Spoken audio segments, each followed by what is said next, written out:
Bismillahirrahmanirrahim. Assalamu alaikum. I am Professor Ishfaq Maharvi at Government Postgraduate College Chishtiya. Today we will discuss the topic fermentation in detail. We will focus on the preparation of ethyl alcohol, that is ethanol, from fermentation. Louis Pasteur in the 19th century used the term fermentation in a narrow sense to describe the changes brought about by yeast and other microorganisms growing in the absence of air, that is anaerobically. Louis Pasteur ने fermentation की term को 19th century में use किया और उन changes के लिए कि जो यीस्ट या दूसरे माइक्रो ऑर्गेनिज़म्स की वजह से ये जो तब्दीलियाँ अमल में आती हैं, वक़ू पज़ीर होती हैं, उन चेंजेस के लिए उसने टर्म फर्मेंटेशन को यूज़ किया. Now we see that what is the definition of fermentation. It is the metabolic, it is the biochemical process in which chemical transformations of organic compounds, that is substrates, are accomplished through the activity of enzymes secreted by the microorganisms. ये वो metabolic process है, ये वो biochemical process है जिसमें chemical changes organic compounds यानी substrates में accomplished होती हैं, उनमें पाया तकमील को पहुंचती हैं उन एंजाइम्स की सरगर्मियों की वजह से, वो एंजाइम्स जो माइक्रो ऑर्गेनिज़म से जिनका इखराज होता है. ये जो फर्मेंटेशन है ये एक एक्सोथर्मिक प्रोसेस है because energy is released in the form of 2 ATP molecules. Adenosine triphosphate की फॉर्म में एनर्जी जो है वो यहाँ से उसका इखराज होता है, एनर्जी यहाँ से रिलीज़ होती है. और जो फर्मेंटेशन की साइंस है उसको हम ज़ाइमोलॉजी कहते हैं. Now we see that what are the microorganisms which are used for fermentation. So first of all we see that what are yeasts. Yeasts are eukaryotic, unicellular यानी single celled microorganisms हैं.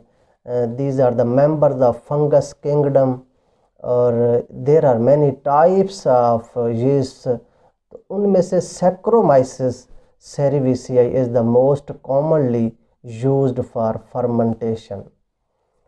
Yeasts produce ethanol and carbon dioxide along with energy. Number 2, molds. Molds produce organic acids and antibiotics. Number 3, bacteria. Bacteria produce various organic acids. Now we see that what are the raw materials for ethanol fermentation.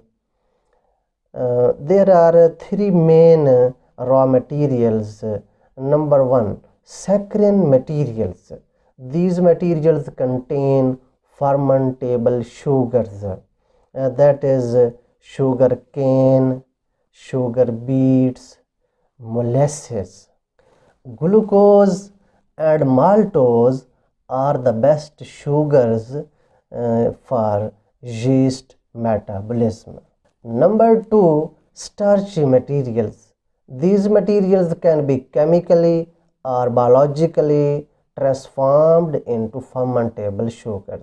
यानी starchy materials को हम chemically या biologically इनको fermentable sugars में convert कर सकते हैं.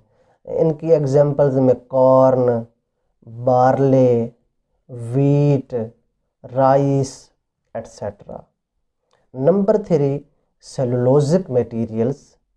Cellulose is the essential component of wood. Its source is sulfite waste liquor obtained as a byproduct in the paper pulping process. It is also available in agricultural waste. Now we see that what are the essential conditions for fermentation. So first of all, optimum temperature range is very important.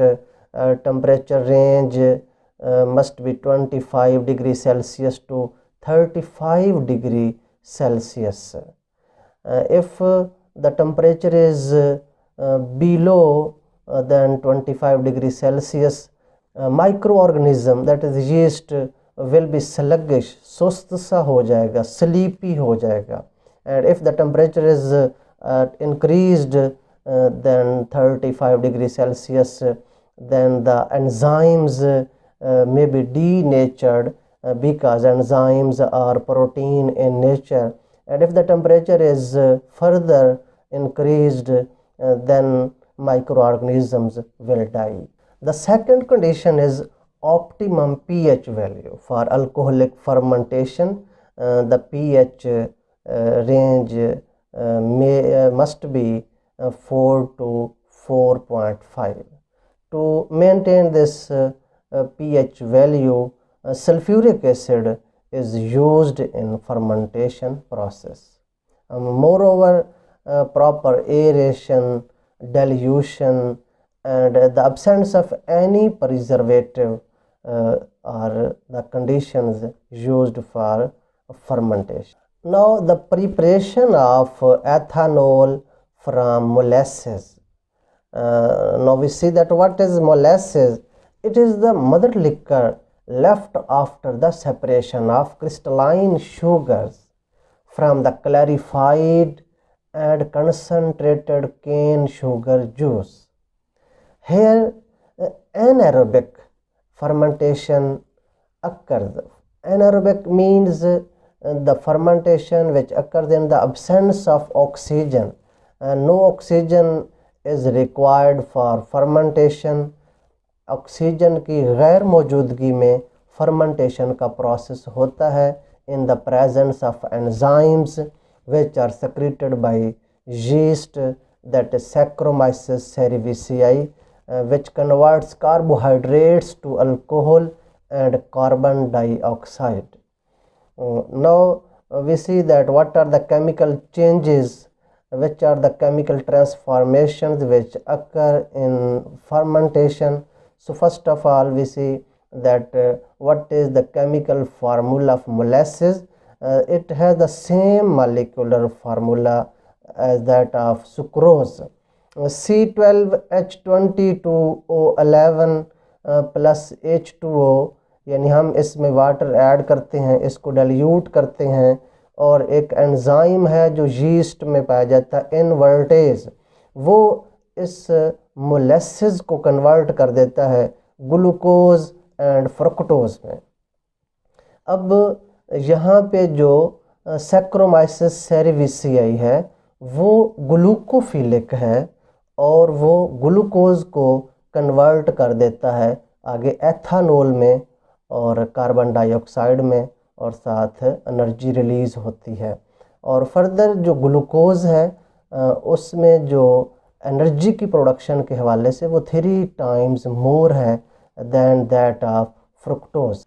Dear viewers, dear students, अगर हम ये molasses से ethanol बनने वाले process को ज़रा detail से इसका मैकेनिज़्म समझें तो पहले स्टेप में जो कम्प्लेक्स कार्बोहाइड्रेट्स होते हैं वो कन्वर्ट हो जाते हैं सिंपल शुगर्स में बाय माइक्रोबियल एंजाइम्स, और ये एक्स्ट्रा सेलुलर प्रोसेस है. यानी जो एंजाइम इनवर्टेज है वो ब्रेक कर देता है जो सुक्रोज के अंदर ग्लाइकोसिडिक लिंकेज होती है उसको ब्रेक कर देता है और ग्लूकोज और फ्रुक्टोज बन जाता है.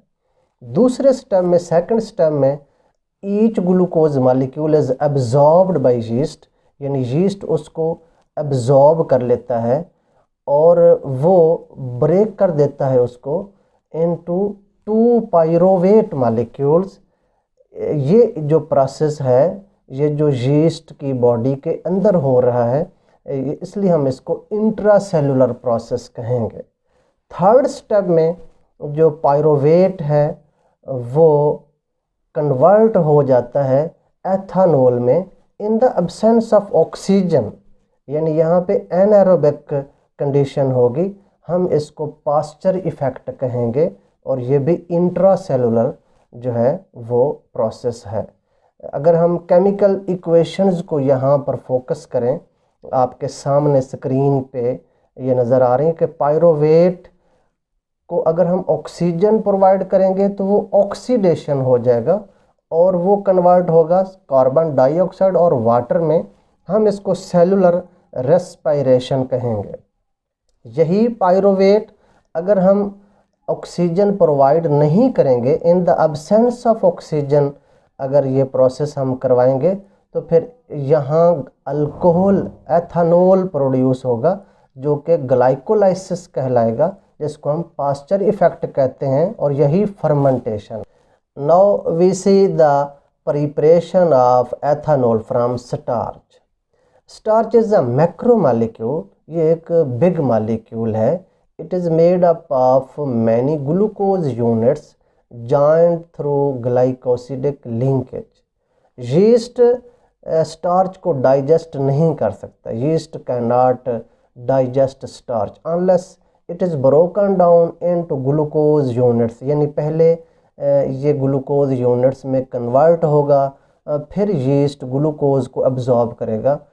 तो this is a complex process and involves the enzymes alpha and beta amylases.